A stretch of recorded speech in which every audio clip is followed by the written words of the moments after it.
Hey, what's up, everybody? Welcome to Trust and Believe. I'm your host, Shaun T. And today I'm going to be positively selfish and let you know the 10 things that I've learned over the 45 years that I've been on this earth.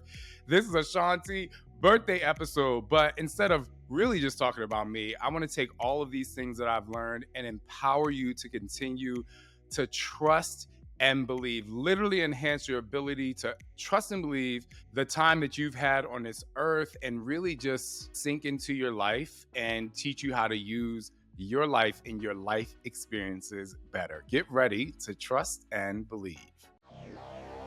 Somebody say hell yeah! What's up? He's better than Oprah. Come on, y'all. This is Shaun T, and it's time to trust and believe.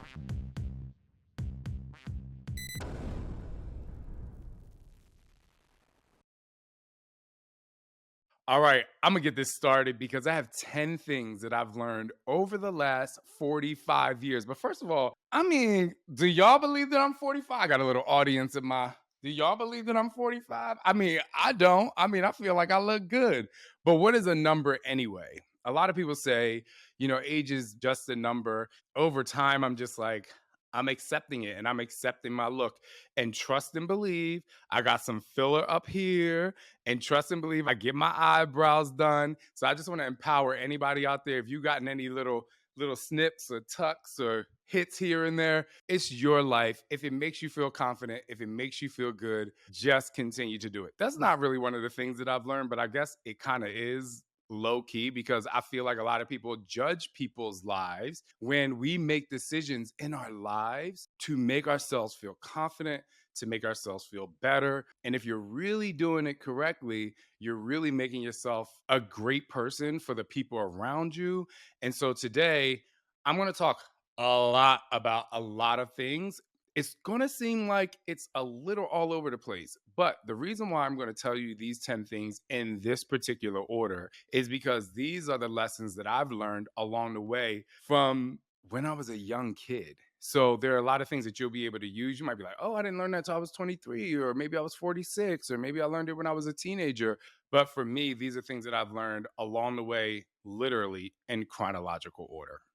All right, so I'm going to start with this one because a lot of you have heard me say this before, but there's an enhancement to it. So the first one is through struggle comes strength, but you didn't deserve the struggle. I think a lot of times when we talk about through struggle comes strength, like maybe you got a divorce and maybe you had an illness and it caused a lot of pain or turmoil in your life, or maybe you lost your job. People are like, yeah, but through struggle comes strength. I don't want to say I've been guilty of saying it, but I've said that too. But I also want to let you know you didn't deserve the struggle because I feel like for the longest time, I've used my sexual abuse, which I talk about a lot. I use it as power. But the only thing that was powerful about it was my ability to learn to navigate on and how it affected me later in life.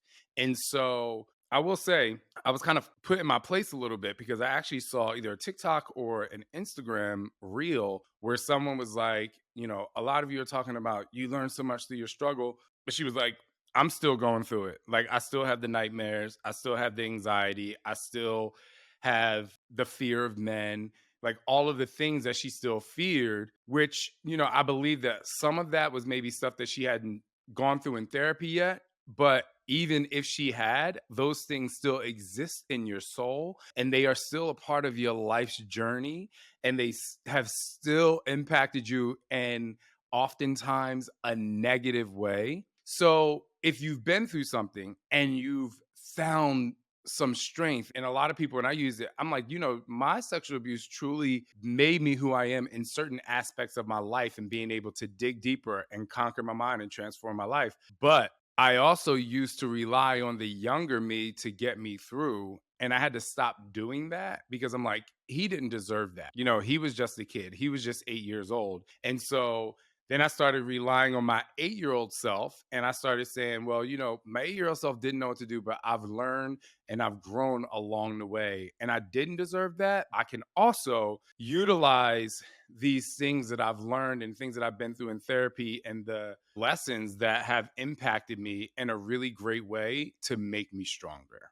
All right. So the second thing that I've learned in my 45 years, and y'all can just go to, Trust and Believe Pod on Instagram and tell me that I look good for 45. I'm just kidding. The second thing I've learned is a leap of faith is a real thing sometimes, but that spring is provided by your heart. So a lot of people think like, I'm just going to take a leap of faith. I'm going to leave my job and I'm just going to feel like it's going to work out. I'm just going to, manifest that it's going to work out, or I'm going to move across country and it's just going to work out. And that is true because sometimes you're like, I have to think positive. Everything's going to work out fine. But do you know that the foundation of that is you literally followed your heart? It's something that you absolutely wanted.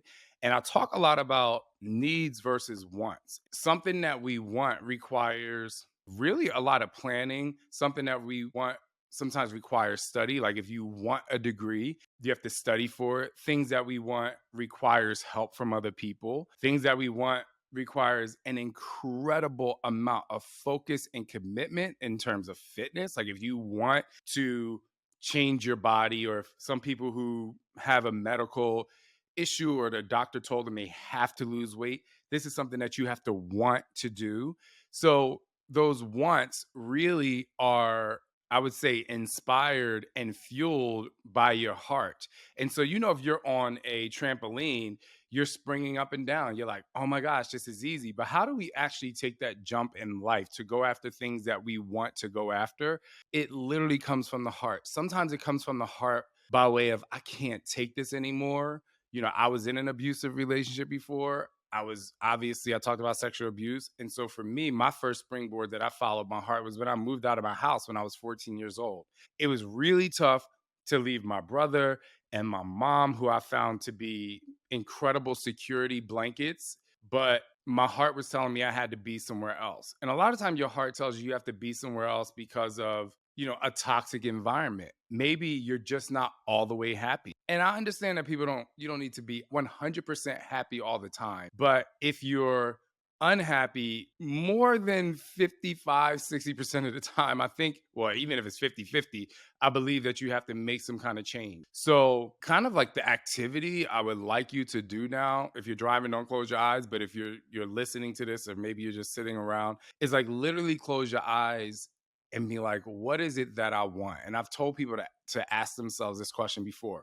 What is it that I want? What do I desire? What do I want my life to be like in 3 months, 6 months, maybe even tomorrow? These are wants. These are not necessarily needs. Like, yes, you sometimes need to get out of a bad relationship, or yes, you need a car to get to work.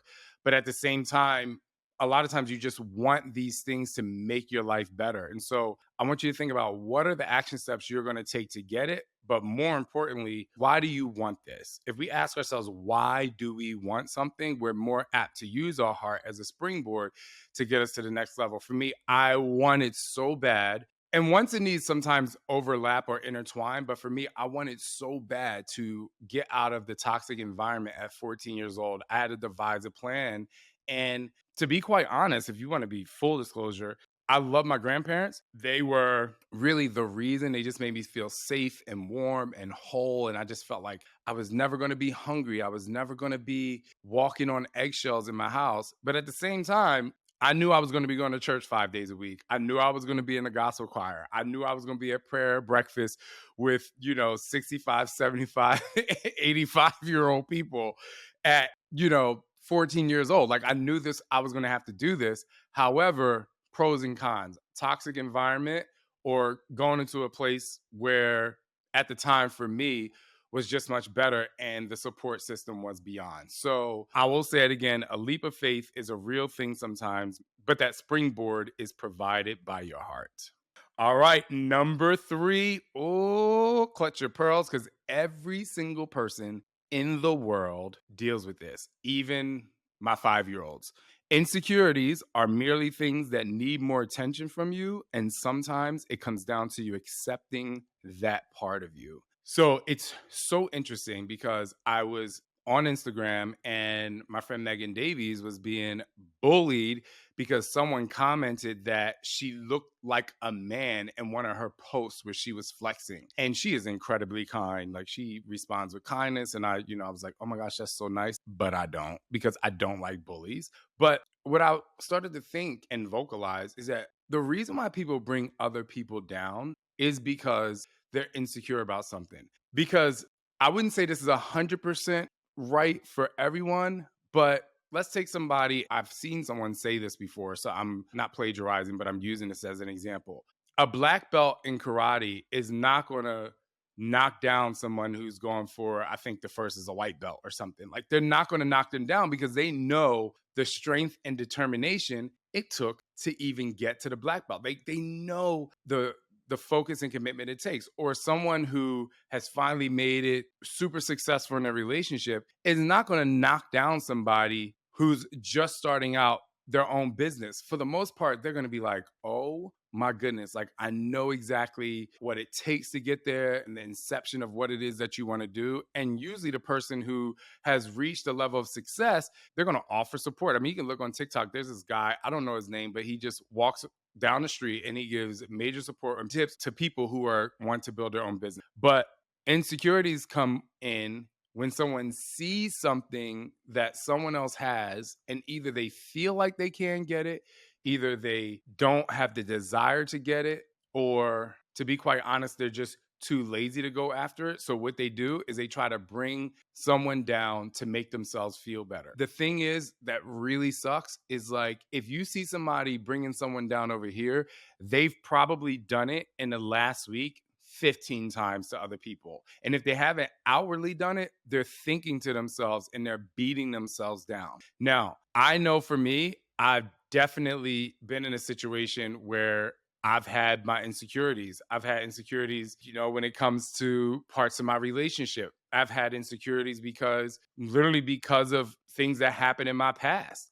I've had insecurities when it comes to love. I've had insecurities when it comes to other friends or earlier in my career and people getting somewhere. Like, yeah, I've always been positive and I would say most of the time I've been positive and most of the time I've been like, oh, I got to work hard to get this. But those insecurities creep in. And most of the time it's because it's something that I haven't worked hard enough to go after. So if you're a person out there, if you feel insecure about something, here's the tip. Give that insecurity attention and acceptance. I'm gonna give you something super trivial, like my feet. I hate my feet. I compare my feet to Scott's feet. He has these beautiful, like his arches are wonderful. I'm just like, oh, like look at them all the time. And I'm like, I despise my feet. They're flat. They look like they've been run over by a Mack truck because of all the sports and athletics that I did. And I hate showing them. So when I was at my massage retreat in Australia, the leader of the retreat was innocently making fun of my feet. And he was like, oh, your feet look like platypus feet. And I was like, oh my God. So then I'm like, okay, Shaun, like, how do you respond to this? 99.9% of the time, this guy is like super cool. Like, what are you going to do? And I just looked at him and I was like, I'm not going to be offended by that, but I was like, it is an insecurity of mine. And like, everybody was like, wow. And some people are like, oh, your feet are fine. And like, some people are like, oh, yeah, like you do have flat feet, but not in like a negative way. And so it really just like sparked this like thing in me. And then I posted a picture, I believe it was on Twitter. And someone said something negative about my feet. And I'm just like, oh my God. So then I had to go into action. I'm like, these are your feet. Like, these are your feet. And you have to just love your feet the way you love your feet. And I know for some people it's so trivial, but for me, it's a big deal. So that day, I showed my feet on Instagram. I went to the nail salon. I got a pedicure. She scrubbed my feet. She made my feet so pretty. But when I sat down, this is pretty much the most profound moment of that day. When I sat down to get my pedicure, the woman looked at my feet because she hasn't done my feet in probably like 6 or 8 months because I've been busy. And she said, oh my gosh, your feet look so much better. Like you've been taking care of them. And I was like, in my head, I'm like, Tracy, you have no idea how much that means to me. And so she finished my feet. And then my husband shows up because he wanted to be, supportive husband. So we got our nails painted. I got my toenails done white. Oh my gosh. And so like the last few days, I'm like, oh, I want to walk around without my shoes. Like, it's just giving that acceptance, like these are my feet, and then giving it attention. I think the third thing to that is you have to, like I say in my book, and like what's written right here on my chest, screen out the noise, hear what you need to, believe in your ability to succeed, even if you've fallen short before. Because some of your insecurities are the fact that you've fallen short in giving it attention, or fallen short in committing to your goals. So you haven't reached that level of success that maybe one of your girlfriends had, or your guy friends. And so if you have some insecurities out there and you feel like you are acting out and specifically bringing other people down, give your insecurities some attention, work on it, and most of all, accept what it is that you need or want to change. Okay, number 4. So excited about this one.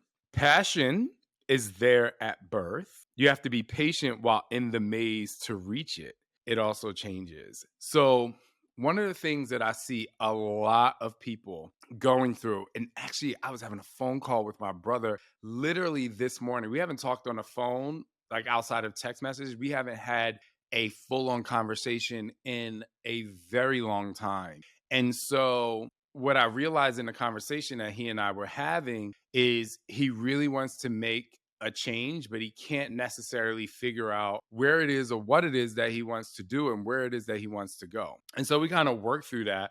But it also made me really think like, there's so many people out there who are like, I'm just trying to find my passion. I'm just trying to find my passion. And I believe, at least this is what I've learned, I believe our passions are there at birth. I believe they start to develop as a kid. And sometimes we take this maze and some people reach it at 5. They started playing soccer, they become a professional soccer player, and they were like, this is exactly what I wanted to do. Some people want to be a dancer, some people want to play the piano, some people love math, and they just like, some people excel in reading or something in school that has automatically been in a way placed in your lap. All of those things that you do learn in your young life, be it education, sports, those things are oftentimes introduced and just kind of built for you as you're younger because it's just a part of the timeline, a part of the chronological order of life. But then there are people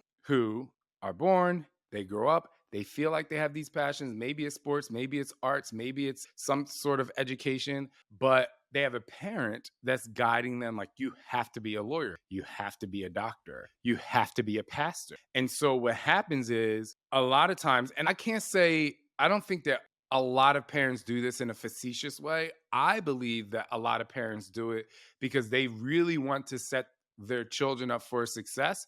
And they think that this is successful instead of guiding them to find success for them. Side note, I know so many people now that didn't even go to college and they are uber successful, literally millions of dollars. And so I'm not knocking the parents because I know a lot of them do it out of just fear that they want their kid to be successful. Some of them actually do it, in my opinion, in a facetious way, like this is what you're going to be. But sometimes when that happens or when barriers happen, like maybe you're bullied as a kid and maybe as a young kid your mind becomes less focused on things that you can enjoy and like you're afraid to go to school. There's so many barriers that can happen that prohibit you from finding your passion when you're younger.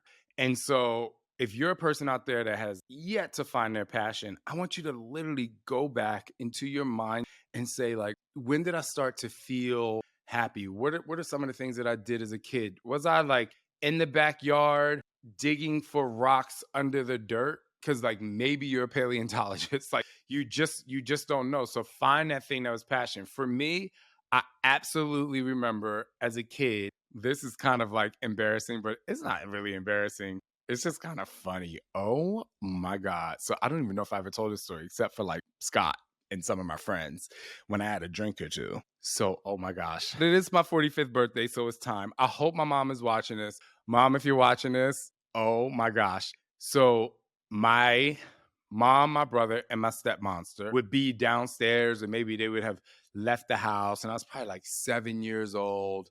And I would sneak downstairs into my mom's room and I would grab her like high heel shoes.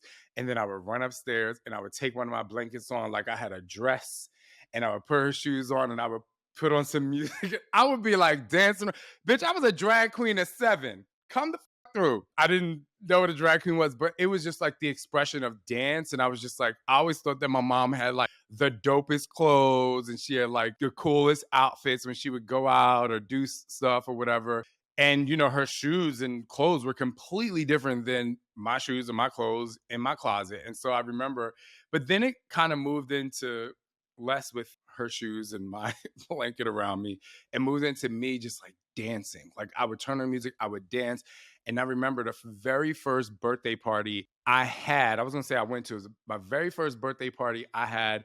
I remember being outside of my house and the music was on and a circle formed and I was in the middle. Yes, I was slaying the game when I was young. I was always in the middle of the circle all the way to like being a senior in high school at homecoming. I just remember the music would come on, I would choreograph, whatever, whatever. I say all that to say my passion for dance was so young, but like if you've read in my book, my mom was a little bit afraid because I thought all dancers were called ballerinas. And so she was like, little boys don't dance, of her fear of like me getting teased. And so I just only danced at parties until I got to college. And that's when I was like, yo, there's like a lot of guys dancing. I started teaching dance class and I found my passion. Mind you, I knew what my passion was when I was younger, but then I got older and I just was like, this is my passion. Now, as I've gotten older, I've started to use feeling of dance. Like the feeling I get when I dance is like this exponentially incredible feeling. It could be a reel, it could be a TikTok, or I could be on stage. And just the idea of moving to music is so profound to me.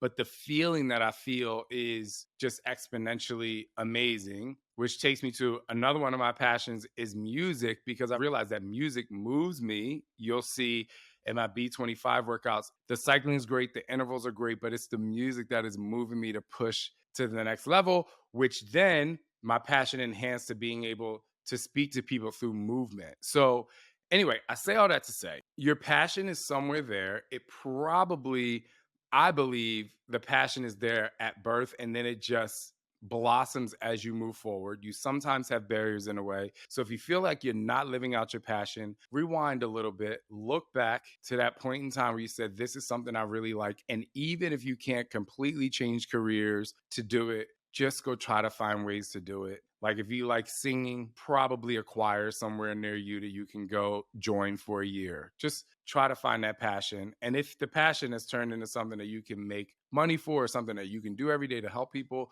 I just really encourage you to go out and try. All right.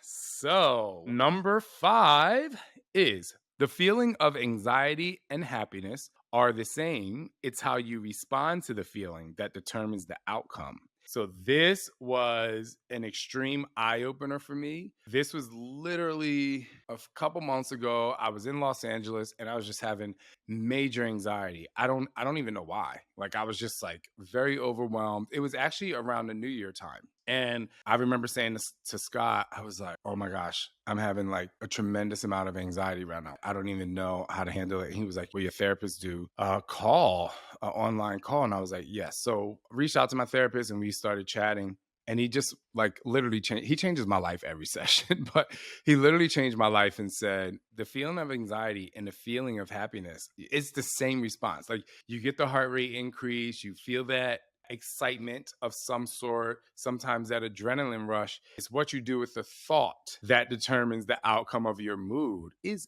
absolutely fascinating. I was just fascinated because I was like, you're absolutely right. So whenever I have an anxious moment now, I'm like, what are you going to do with this? Because oftentimes when I'm feeling anxiety, I'm trying to predict the future of like, oh my gosh, this is going to happen, when in reality, it didn't happen yet.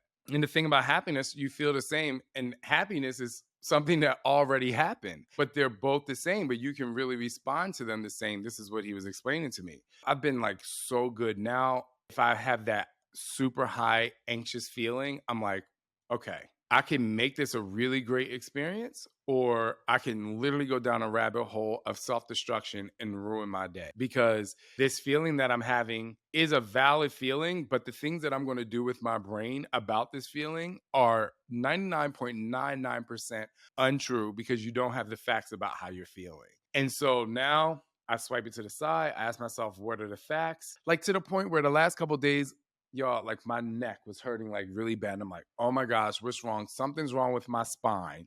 Like, I know this is so crazy. I go to the gym today. I'm doing single leg presses on the machine. And I said to Kristen, I didn't want to tell you, but like I'm stressed, like my neck hurt. And I'm like, it's something. Kristen steps behind me. She does like a little something with my neck on this side, a little something with my neck on this side. I do another set. She goes back around. She does a little something with my neck. And I'm like 50% better immediately. So it just goes to show you a lot of times you have to ask yourself with anxiety, what are the facts? What I'm saying I'm experiencing, I'm not experiencing unless it's like a hard fact. And so it's just a way. I'm not an expert, obviously, in that field, but I just know that going to therapy has definitely helped my anxiety. And when you start to feel overwhelmed, I know that meditation helps me, getting massage helps me, and you can literally oftentimes let these feelings that you're having of anxiety float with the clouds. And when you are able to master that, the next 3 minutes later, you're just like, oh my gosh, why was I even stressed about that? Now, listen, if you're really stressed about something, call your therapist or go to the doctor or whatever it is, or talk to your husband or wife or spouse or friend if something's really overwhelming you. But if you're a person that suffers from anxiety, there's some tips that I got from my mental health therapist, and I hope it can help you too. There's also those feelings of anxiety that you are happy and excited about something, but you're just like, oh my gosh, I don't know what to do with it. And you can't see my arms, but I have the chills. So I will say every time when I was a professional dancer, I was so excited to get ready to go on stage. I was so excited. I would get this is in the very beginning of the show when I right before I walked out on stage for the first time for this particular show, I would freeze. I would literally be like, "Oh my gosh, I forgot the steps. I don't know what I'm going to do." And the first like pretty much 15 seconds out there, I'm still in this space of like, "Oh my gosh," and then the music, then I keep dancing and then I warm up and I go. And so I got over that when I would have to speak or perform exercise workouts. You know, my DVDs or not DVDs, shop. Because no, we don't have DVDs anymore. So don't ask. We don't have DVDs at Body. But, you know, I started in the DVD era. Oh, and so what I used to do is I was like, I'm very excited about this. You don't have to freeze. And now what I do is I turn around. For me, this works. And I pray to my grandparents because they're, in my opinion, like they're my major support system of people who aren't there. And then it just like calms me down. I'm like, these two people are going to be really excited for me. And I got to go out there. But that sort of anxiety is a form of happiness. Like if you are about to go on a job interview. You're like, oh my gosh, this is my dream job interview. This is the moment I've been waiting for. This is what I study all, my life for. And that anxiety, you have to look at it. This is good. I mean, I know you've heard people say, if you're not nervous anymore, you shouldn't be doing it. It is oftentimes very, very true. I would say 99% of the time, it's very true. And so you have to change that mentality from, oh my gosh, I'm in this dream job interview coming up. I'm really excited, but it's not going to work out. Or it's my first day at work. And like, what if it doesn't work out? I'm about to slay this interview. Like, this is a really great feeling. I've worked so hard for it. This is my first day at the job. I'm going to focus on making interpersonal relationships because, to be quite honest, dealing with people is actually how you become really successful at your job if you can deal with people really well. And so change that anxiety, negative feeling into either an action oriented feeling or just being really proud of yourself that you've gotten here and just think positivity. Because with anxiety, you can either think very negatively of this situation or you can think positively. And I just believe that positively, you might still carry a little of that angst, but your headspace will be in a much better space. Number 6. I don't have favorites, but this is something I'm excited to talk about. So, number 6, love is what you want it to be, not how others, i.e., a TV show or books, present it. So, a lot of times when we are looking for love, I don't know how many of you out there watch the show Love is Blind or, Perfect Match or like The Bachelor. We watch all these shows. Or my favorite love movie of all time, The Notebook. Like, we watch these shows that they basically say this is love. And then so what happens is you see all these different people finding love in different avenues in different spaces. And so our brain funnels to this is what love is. And we're searching for this like incredible moment and be like, oh my gosh, I had this epiphany. Now, you can smack me if you want. I actually have one of those moments. I just think it's very rare. And the reason why I know it's very rare is because so many people are like, oh my gosh, like that actually happened. And I'm like, yes, that happened. So when me and Scott watched the notebook, we actually have just an overwhelming feeling because there was no wait time for us. But that doesn't mean that that has to happen for everyone. And that's not how love and the inception of love for people happens. First and foremost, I think that Scott and I were both in a time, I know we were both in a time where we loved ourselves enough to be able to be ready for that kind of connection. So, foundationally, do you love yourself, right? I do believe you can find love if you don't quite love yourself yet. I feel like there's a lot of times, there are a lot of things that we have to work on and we see it. But I think mostly if you're working on self love while being on the market, if you will, it just enhances your ability to accept love, affection, conversation, openness from somebody else. My friend Alex and Steve, they met years ago back in school, and the universe brought them back together at a point. It was like, oh, wow, like this is it. So, my point is, and that's a love story in itself. And some people can look at that and be like, oh my gosh, like I wish that would happen to me. But like, some people look at The Bachelor and they're like, I want to go on that show. I want to be competing with 20 other women for one man or bachelorette and vice versa. In Love is Blind, people are like, oh my gosh, I would love to meet my person and not see them and then find love. The thing is, I believe that love is like snowflakes and you never know how you're gonna find it. I know two of my friends, they found each other on a hookup app, a gay hookup app. Look, and they still together. You know what I'm saying? Well, Instagram hookup app, it's all the same. I'm just kidding. But whether it's a hookup app or Instagram, because Instagram is a hookup app for a lot of people, just saying it like I mean it. He's leaving now. Sorry, just a little fun here at Shaun T Inc. People just meet people in so many different ways. And when you go to a party and you say, how did you guys meet? Most of the time, I would say if there's 10 stories, you might have two people that's like, oh, nowadays you might have people like, oh, we met online or whatever. But like so many people, even if they did meet online, how they were ready, how the love actually manifested into wanting to be together, it's all so different. And so I kind of wanted to go a little bit deeper there, but I think I want to keep it right there that I hate when people say, don't try to find love, it'll find you. Sometimes you do have to actively search. And the reason why you have to actively search is because you think that you're putting yourself out there and you're really not because you have some sort of blockages. I'm not going to get too deep. Or maybe you are creating this barrier, or maybe you haven't worked on yourself enough. But you don't have to look for what other people have shown you love to be. You don't have to have that. Like it's going to happen in a way that it's going to happen for you. And so I've said this before, but back to Scott and my story, we met on a hookup. I call it a gay dating app, but it's not. It's not for dating. I guess you can eventually. But, I met Scott on a street corner. I said, bitch, listen, I knew right away.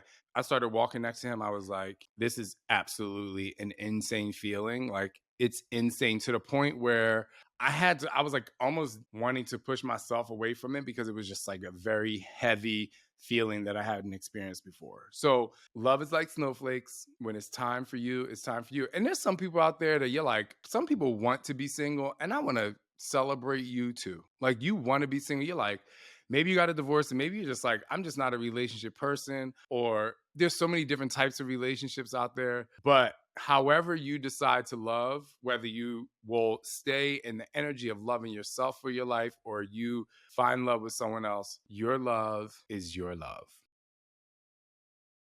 All right, here we go. Number 7. Change is good even though it can feel really bad. That is one thing I have learned. If I just give you a quick recap of my life, I'll go back to something I talked about before. Leaving my house, like, felt really horrible, but it was good for me. Coming out to my mom at 21 felt really horrible, but it was good for me. Leaving my family to go to LA with like $3,000 in my bank account, the mirror on my car was broken, like, drove across country, was really good, but it felt horrible to do. Starting to teach fitness in a new city, going to auditions, like all of these things, like, in a sense, felt scary and sometimes bad, or leaving past relationships, like, it was really hard to do, but it's really good for you. And the reason why I say that, it kind of goes in line with like taking that leap of faith. I oftentimes talk about the movie A Thin Line Between Love and Hate, and that is, you are literally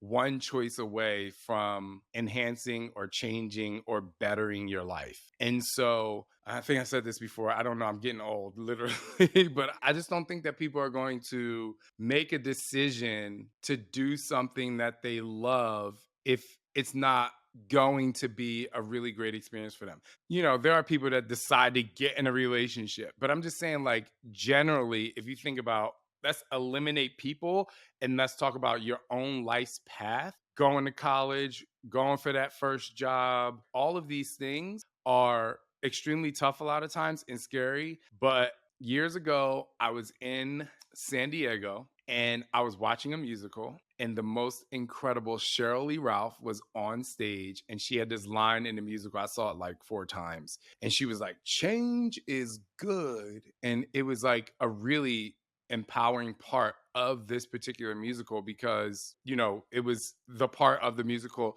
that the change was good. It was like, wow, like, there's greatness happening at this point. And so I always thought about that, even when I've had to like end relationships. Change is good. Change is good because it's good for me. And you can be caring when you're changing, if you're leaving your family to go do something for you, or even if you're ending a relationship. Like, you can be very caring about these things. It's not being selfish or just being like, this is for me, negatively selfish, but change is good. So if you're a person out there that you're like, I know I need a change, go after it. Okay, number 8. Okay, this quote is a quote that I heard online, but is something that impacted me in such a way that it is definitely one of the top 10 things that I've learned in my life in the last 45 years. And it says, surround yourself with people that smile when they see you coming. Like, you do not have to continue to go out with those people that you don't vibe with. It's not even that you have to dislike them, they dislike you. Like, your friend group may not be the friend group that's empowering you to feel really confident. Surround yourself with people that smile when they see you. I can tell you right now, every person that I make a point to go visit somewhere, they're smiling when I'm walking up. I'm never going to go into a group of people if I'm like, they kind of want me there, but I'm just going to go anyway because it's something to do. Nope. Nope, nope. I'd rather be in my own energy. So this doesn't take too much to understand, but like, surround yourself with people that smile when they see you coming. And I will say this, my heart broke the other day. My kid was at the playground. There wasn't even that many kids at the playground, but Sander walked up to us and he's like, no one wants to play with me. And I just feel so lonely. And I was just like, oh my God. Like, thank God Scott was there. And Scott was like, I forget exactly what he said, but he was like, they just started running away. I was like, well, did you go ask if you could play with them? And he went up and asked if they could play with them. And they were like, sure. But at that moment, my heart was breaking because I've been in that situation as a kid before. And, and it's hard to really explain to him that, those times are going to happen. But as an adult, as we are listening to this, or even if you're in high school and you're listening to this, you are allowed to change your environment so that you feel good walking into your environment. And you do not have to feel bad about it. And again, you do not have to be rude. You can still be very cordial with those people who necessarily, doesn't even have to be like they were mean. Maybe you were just kind of an afterthought in the group, because that kind of stuff does happen too. Even with me, like, I remember going to some of these speaking events, and like, you would walk into a room And I was like, this is just a lot for me. Like everyone, they were a presenter. So everyone is so worried about themselves and telling them their story. Like they didn't give a shit about me. So I'm like, yeah, not going into these parties again. Cause it didn't make, I would actually connect with people before I went to these things. And I'm like, hey, you want to hang out? I'm going to surround myself with people that smile when they see me coming. I'm going to have a much better time in a group of three at a dinner or hanging out and having coffee than a group of 50 of people who are just, fighting for the spotlight. I don't need to do that. You know what I mean? I actually really don't, and neither do you. I just hope that for you. Like, and it's okay. You will find your people. I promise. Pay attention to those people who smile when they see you coming. All right. Number 9, we are almost there. You are not responsible for capable adults. You are not responsible for capable adults, people. There are so many people out there that's like, I have to take care of my family. I have to give my finances to this people. I have to do this. And I'm like, there are certain situations in which I help adults. If they literally have maybe lost a job, spent all their savings on their feet, they just started a job, they don't have enough money, but they're working hard. I'm like, boom, like you are going for it, I will absolutely support you. I guess to be quite honest, I only support people if I know that they're working really hard, or even if they're just working toward getting something that they want and I have the means to do it. I'm like, absolutely 100%, no questions asked. To be quite honest, people who do stuff for me, I have no problem ever helping people that do stuff for me, ever. And it's not even like a transactional thing. It's just like the connection. I'm like, this person has my back. I have their back. That is okay to say, but you don't have to. And I say this just very specifically and bluntly, just because you might be the most successful person in your family, or maybe everybody's successful, you just save your money better, or maybe you have the car and you maybe do errands for people once a month. If they're capable to get a job, if they're capable to have a car, if they have a license, if they're capable to study, you don't have to take care of them. Don't take on the burden. So for me, now what I do is I empower people. If I don't want to help them either financially or take care of them or like do things that they want me to do, I'm like, well, this is how I would do it. Here's how you should try it. Because offering advice or offering expertise that you have to help people move forward is oftentimes 10 times better than a monetary gift, because the monetary gift is there and it goes away, and there's no lesson learned often times from that, and they'll be back for more. But like those people who like, again, those people who have your back, they help you out, you like, this is great. These people are those people that smile when they see you coming and vice versa. But like, I'm just gonna be straight up, like lazy people don't get it. They just don't get it. But I will always, always give you the advice you need. And here we are at number 10. Number 10 is live your best life whenever possible. Talking to my brother this morning, like I said earlier, and he said, my life is a roller coaster right now. And I'm not talking about the Maverick, where we love amusement parks. He's like, my life is a roller coaster right now, but it's not the Maverick. And he pointed back to a time where we were living our best lives at the amusement park at Cedar Point, I believe it was. And we were just having like a really good time. And he's right now not living his best life in a sense because he's working towards something. But there are times where I believe that people out there can live their best lives. They can celebrate what's happening in their lives,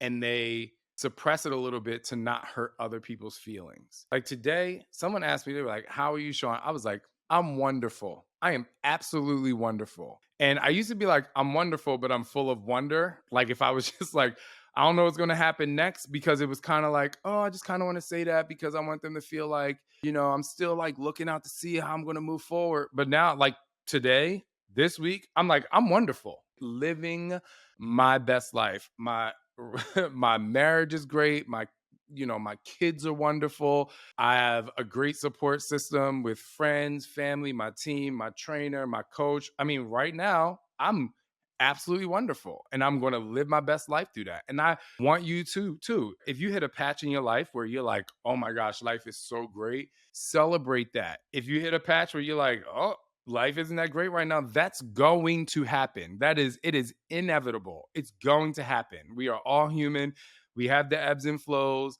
your relationship can be great in the morning and then somebody has a feeling about something and that evening sucks. So I'm just saying, like, whatever possible, live your best life. If you're at a space in your life right now where you are suppressing that feeling of greatness because you don't want to, hurt the feelings of the person beside you and next to you, just bring them along with it. Like, hey, I want you to celebrate with me because like I'm feeling really good. And even though you're not, let's like utilize this good feeling. We can both benefit from this. So yes, and there's been really great moments through like releasing programs to traveling to having kids, getting married. Like I've had really many great moments in my life and I really want to be able to look back at them and be like, wow, like I really sat in that experience and I'm glad that I gave it the present energy that I had at that moment because it was really great. Live your best life whenever possible.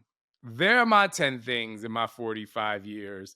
I just invite you to, on your birthday, do the same thing. Maybe it's five, maybe you only want to do three, but it really helps you recap your life and really figure out the lessons that you've learned along the way that are embedded in your soul so that you can tack them on to what you learn in the years to come.